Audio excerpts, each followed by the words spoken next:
하시죠. 감사로 제사를 드리자. 하나님께서 이스라엘 백성들에게 감사를 가르치셨어요. 두 가지를 가르치셨는데, 하나는 창조주 하나님께 감사, 두 번째는 구원의 주 하나님께 감사를 가르치셨습니다. 그러니까 이스라엘 백성들도 자녀들에게 감사를 가르쳤어요. 그래서 이런 격언이 생겼습니다. 감사가 입에 붙기 전에는 다른 말을 가르치지 말라 그랬어요. 여러분들도 자녀들에게 감사를 가르치는 부모님들 될 수 있기를 바랍니다. 순종이 제사보다 낫고 그런 말씀이 있죠.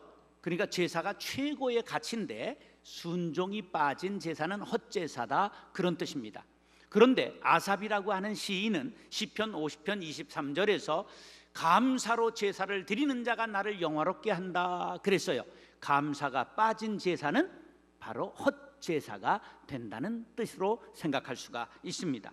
추수감사절이 농사 짓지 않는 우리 지금 이 산업화가 아니고 이미 정보화 시대를 사는 우리들에게 의미가 점점 사라지는 것 같아서 걱정입니다. 그런데 농업에 종사하는 사람만 추수감사절을 지켜야 할까요? 자, 보세요. 농사 중에 가장 어려운 농사가 무슨 농사죠? 우리가 다 뭐 하는 사람이에요? 농사 짓는 농부입니다. 우리가 사업을 해도 눈물로 씨를 뿌리지 않고 어떻게 사업의 결실을 얻을 수 있겠습니까? 전부 우리들은 인생의 농부라 하는 것을 기억하시기 바랍니다. 50년 전 우리나라의 농업 인구는 85%였습니다.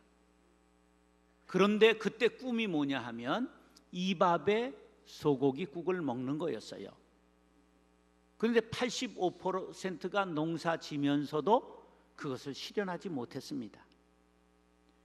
그 먹지 못하는 정도가 아니라 춘궁기라 해서 봄이 오면 양식이 떨어지고 풀이라 풀은 다 뜯어먹고, 그래도 죽지 않은 것은 계속 먹어서 오늘날 그것을 나물이라고 말하는 것입니다.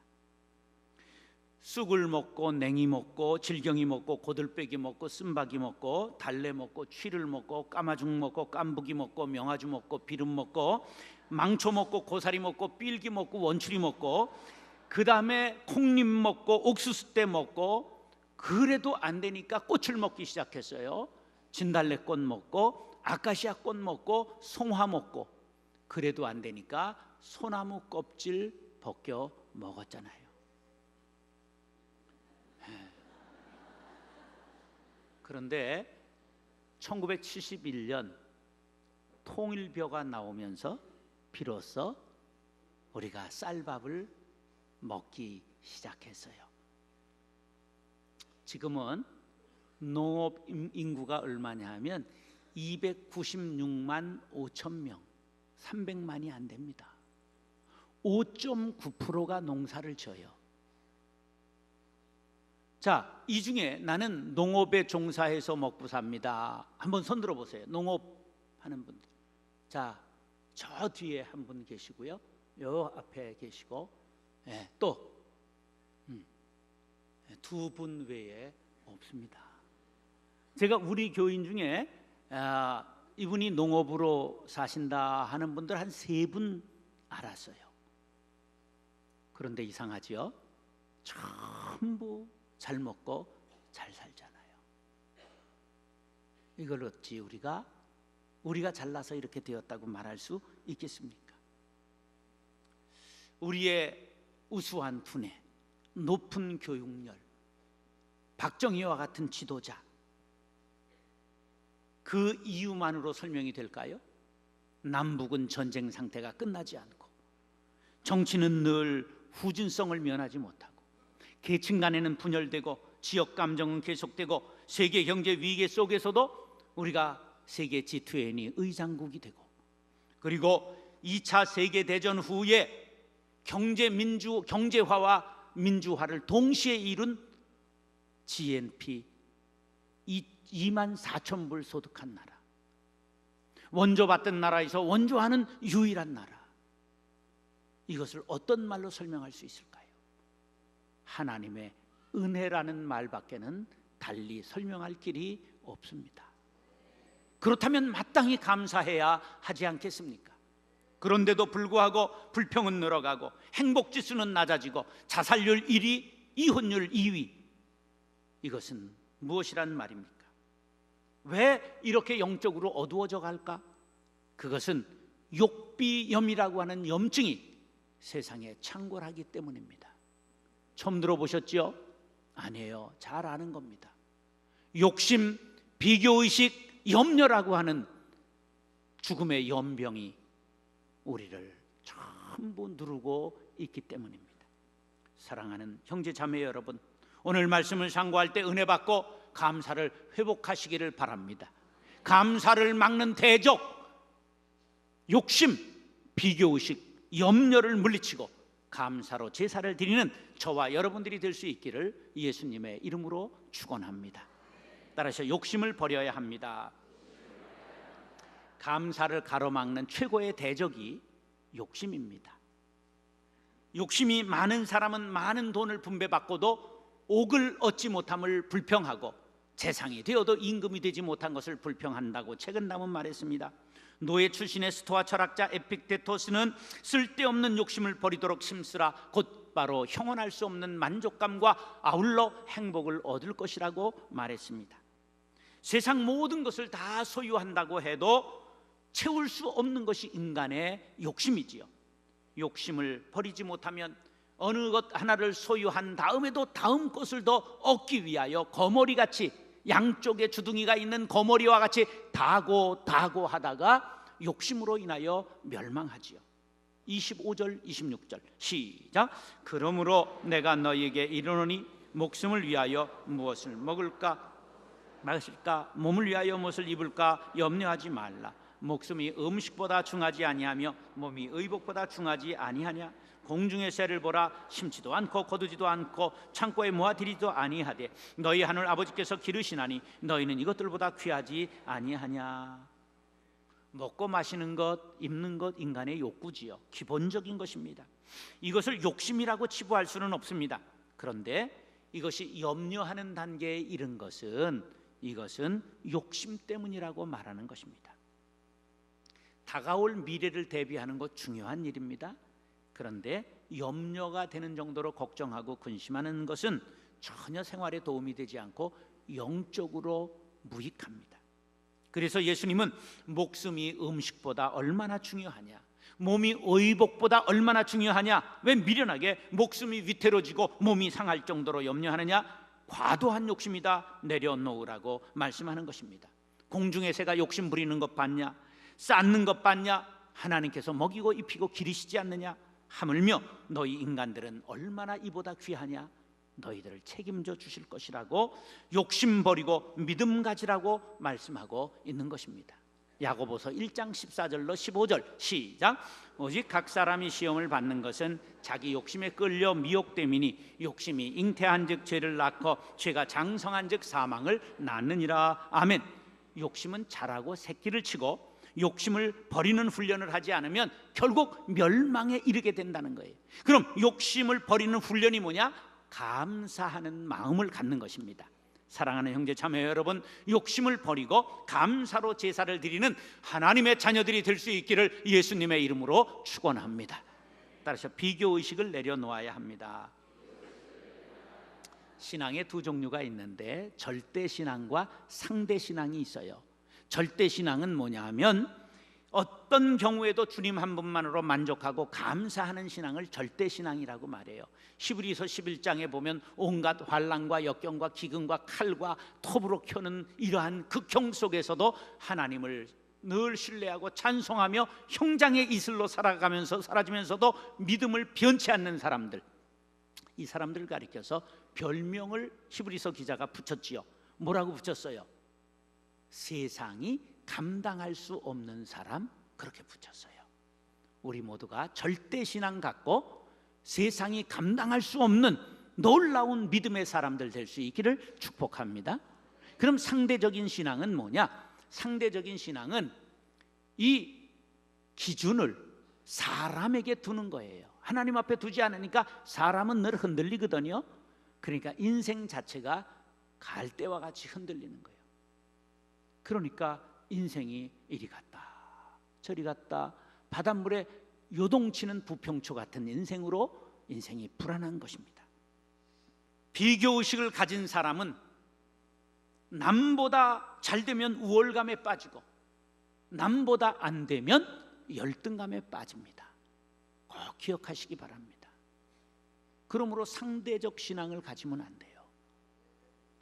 자녀가 반에서 몇 등을 하느냐, 여러분 그거 그렇게 중요하지 않습니다. 자녀가 뭘 좋아하느냐, 무엇을 잘하느냐를 보시기 바랍니다. 저는 한 번도 1등 해본 적이 없어요. 공부, 달리기, 조기 축구도 1등에 골을, 전 축구에서 한 번 골을 넣긴 넣었는데 볼이 들어가지 않고 신발이 들어갔어요. 1등 해본 과목이 아무것도 없어요. 근데 놀랍게도 늘 반장, 회장은 뽑혔어요. 그것도 1등 아닌가요? 여러분, 남하고 비교하지 마세요. 굼벵이도 구르는 재주가 있답니다. 비교의식을 가지고 남보다 잘한다는 우월감을 가지면 교만에 빠지고, 우리가 열등의식을 가지면 패배의식에 젖어 비관적이 되고 고치기 어렵습니다. 비교의식은 감사를 잃게 만들고 상대적 빈곤을 가져오지요. 27절 시작. 너희 중에 누가 염려함으로 그 키를 한 자라도 더 할 수 있겠느냐. 키가 작다 크다는 기준은 그 어디에 둔 겁니까? 옛날엔 키 큰 게 인기가 있었어요? 작은 게 인기가 있었어요?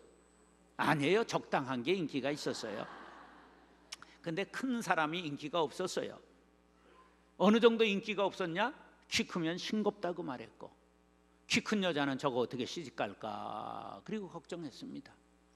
동양의, 아시아의 최고의 농구 스타 박신자, 그가 우리나라에서 신랑감을 못 구했잖아요. 키가 몇이었는데 요새로는 아무것도 아니에요. 174였어요. 너무 커가지고 상대를 못 구해서 외국인과 결혼했잖아요. 그리고 작은 사람은 당차다고 말하고 작은 고추가 맵다고 말하고. 근데 살아보니까 그게 맞긴 맞아요. 네, 제가 기어 들어가고 기어 나온다는 사실이지요.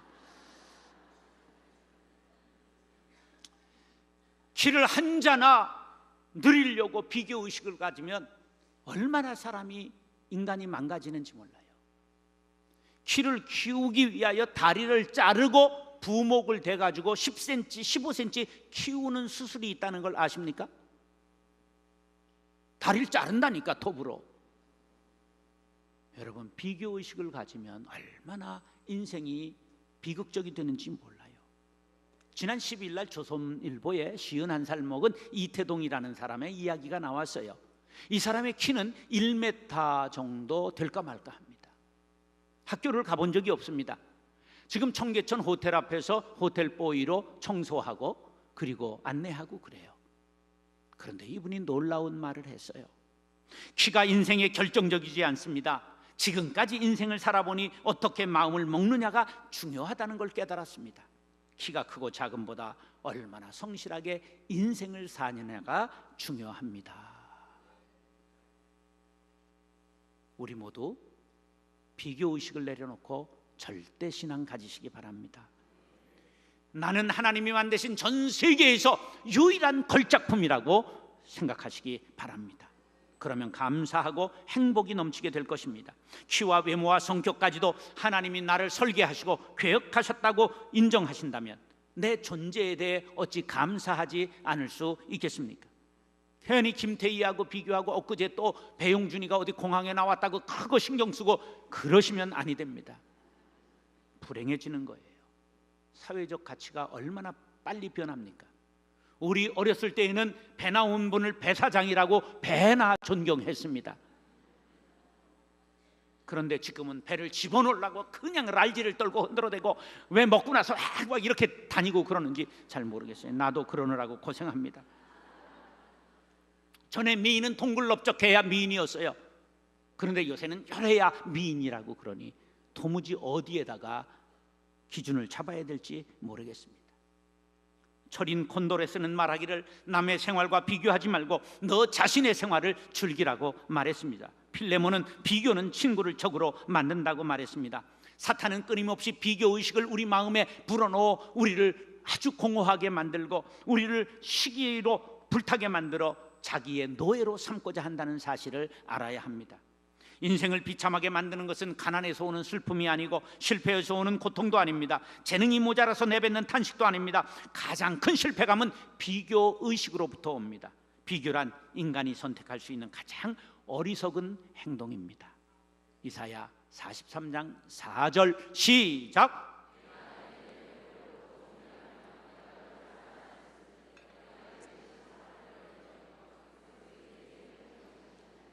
하나님이 보시기에 보배롭고 존귀하고 사랑한다는데 왜 딴 생각을 하세요? 못생겼다고 이제 말하지 마시고 자유롭게 생겼다고 말하십시오. 키가 작다고 말하지 말고 아담 사이즈라고 말씀하십시오.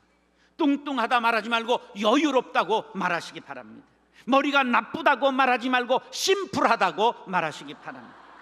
대학에 나오지 못했다 말하지 말고 인생 공부를 깊이 했다고 말하시기 바랍니다. 돈이 없다고 말하지 말고 가난을 벗삼아 산다고 말하시기 바랍니다. 백이 없다고 말하지 말고 하나님이 나의 유일한 백이 되셨다고 말하기 바랍니다. 한번 다 같이 외쳐보겠습니다. 시작. 나는 나다. 하나님의 최고 걸작품이다. 할렐루야. 이런 존재감으로 사시기 바랍니다. 사랑하는 형제 자매 여러분, 비교의식을 내려놓고 절대신앙을 가지고 감사하는 저와 여러분들 될 수 있기를 예수님의 이름으로 축원합니다. 따라서 염려를 맡겨야 합니다. 하도 사람들이 염려를 많이 하니까 염려를 왜 하는가 연구했더니 놀라운 결과가 나왔어요. 80%는 일어나지 않을 일에 대하여 염려하고 자빠졌어요. 16%는 대체할 수 있는 일을 염려하고 있는 거고 4%는 내가 어찌할 수 없는 일에 염려하는 거죠. 그러면 생각해 보세요. 옛날 노인들이 뭐라면 염려 붙들어 매라, 쓸데없다 그런 말이에요.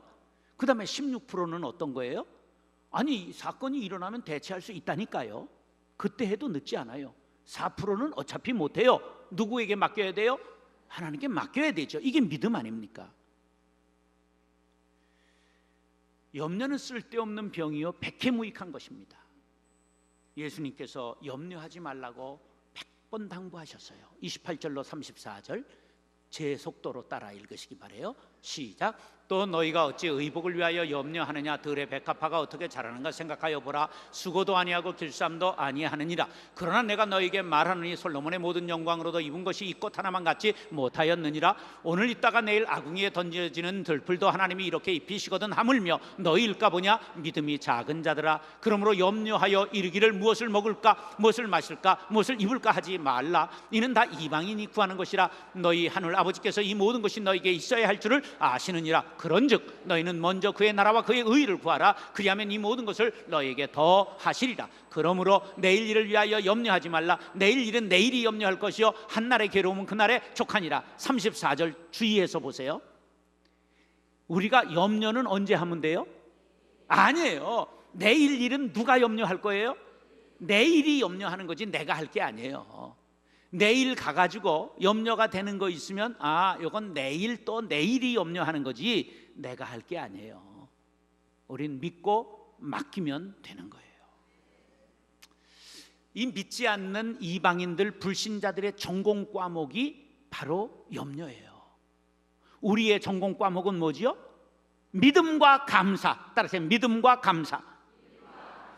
왜 너희의 전공 과목을 쓰지 않고 남의 전공 과목을 끌어오느냐 그런 말씀이에요. 하나님은 우리의 필요를 다 아십니다. 채워주십니다. 너희는 하나님의 나라와 의만 구하라는 거예요. 이게 뭐냐 하면 이런 거예요. 초등학교 다니는 아이가 내가 학교 갈 등록금은 어떻게 하나, 연필은 어떻게 사지, 공책은 어떻게 사나, 전과는 아이스케이크를 팔아야 되나 이러고 자빠졌으면 아버지가 얼마나 열불이 나겠어요. 야, 너는 씩씩하게 자라라, 열심히 공부해라, 말 잘 들어라. 그러기만 하면 모든 걸 아버지가 다 책임져 주신다는 사실을 믿으십니까? 우리를 고아와 같이 버리지 아니하시고 친백성으로 여기시는 하나님 아버지께서 우리의 의식주 이 모든 것을 넘치도록 채워주실 것을 믿으시면 아멘 하시기 바랍니다. 그러므로 하나님의 통치권을 인정하고 명령에 순종하며 살아가라는 말씀입니다. 내가 하나님의 뜻대로 행할 때 하나님께서 내 삶을 인도해 주신다는 사실을 믿으시면 아멘 하시기 바랍니다. 그러므로 염려하지 말고 매 순간 하나님만 바라보고 성실하게 살아가면 천국과 같은 삶을 살게 될 것입니다. 그런데 사람들은 믿는다고 말하면서도 뒤돌아서면 염려하고 갑니다. 그래서 베드로 사도가 너희 염려를 주께 맡기라고 했어요. 여기 맡기라는 단어는 굴려라 그런 뜻입니다. 볼링볼을 굴리면 끝나는 거예요. 그건 책임은 하나님께서 지시는 거예요. 제일 놓지 못하고 맡기지 못하는 문제가 무엇입니까? 자녀 문제 내려놓으시기 바랍니다. 주님께 맡기시기 바랍니다.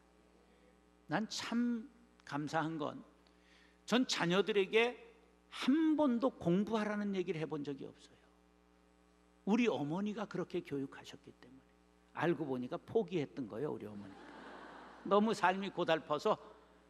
우리 큰어머니, 우리 큰형, 큰누님은 놀랍게도 내가 얼마 전에 들은 얘기인데 서울 공대 나온 과외 선생을 들여놓고 가르쳤대요. 그 옛날에. 근데 나 때는 이게 어려워져가지고 완전 포기해가지고 한 번도 공부하라. 난 그래서 자유방임주의자시구나 이렇게 생각했어요. 아니야, 쫄딱 망해서 그런 거예요. 그런데 그게 나를 자유롭게 했어요. 저는 확실히 믿습니다. 우리 자녀들에게 공부하라고 한 번도 얘기한 적이 없어요. 무엇을 전공하느냐, 무엇을 하느냐 한 번도 얘기한 적이 없어요. 너무 얘기를 하니까 우리 딸이 지원서 쓸 때 아빠도 한번 입이 있으면 얘기해봐 이러더라고. 그래서 그때 얘기했지. 그때 모르니까 얘기했지. 자녀 문제 내려놓으십시오. 자기가 좋아서 만나면 기도해 주면 되지. 그것을 된다 안 된다 자녀들의 행복을 책임지시렵니까? 무덤에 들어가서도 안 됩니다. 내려놓으세요. 노후 문제도, 건강 문제도, 진급 문제도, 결혼 문제도, 물질 문제를 전부 맡기시기 바랍니다. 우리들에겐 기도의 특권을 주셨어요. 기도할 수 있는데 왜 걱정하십니까? 기도하면서 왜 염려하십니까? 기도할 거면 기도만 해라. 염려하면서 왜 기도하느냐? 그렇게 우리에게 묻고 있습니다. 동물과 식물 중에 염려하다가 뒤진 것은 하나도 없대요. 근데 만물의 영장만 유일하게 염려하다가 죽어요. 유명한 조지프 몬테이크라고 하는 박사가 위궤양을 연구한 결과를 말해서요, 먹는 음식 때문에 위궤양에 걸린 사람은 한 사람도 없다. 염려하다가 위궤양에 100% 걸린다고 말했습니다. 만물의 영장이 미련하여 염려하다가 죽으면 되겠어요? 염려라는 말은 매림 나온데 갈라진다, 찢어진다, 나뉜다는 그러한 뜻이요, 정신분열증이 된다는 것입니다. 오늘 피었다 지는 들풀도 먹이시는 하나님, 입히시는 하나님, 진흙과 같이 이 몸을 정금같이 만드신다는 사실을 믿으시면 아멘 하시기 바랍니다. 염려는 이방인의 전공 과목, 하나님의 자녀들의 전공 과목은 감사인 줄로 믿습니다. 기도하십시오. 이 모든 것을 주겠다고 말씀하십니다. 염려를 누를 수 있는 것은 감사밖에 없습니다. 감사는 현재의 상태만 보는 것이 아니라 미래에 주실 은혜까지 바라보는 눈입니다. 감사는 미래 지향성을 가지고 있습니다. 그러므로 미래는 감사하는 사람의 몫입니다. 빌립보서 4장 6절 시작. 아무것도 염려하지 말고 다만 모든 일에 기도와 간구로 너희 구할 것을 감사함으로 하나님께 아뢰라. 사랑하는 형제 자매 여러분, 염려는 마귀의 가장 강력한 무기입니다. 염려를 무찌를 수 있는 것은 감사밖에 없습니다. 감사는 하나님께서 주시는 승리의 견인차입니다. 감사함으로 염려, 비교의식, 욕심을 물리치고 승리하시기를 예수님의 이름으로 축원합니다.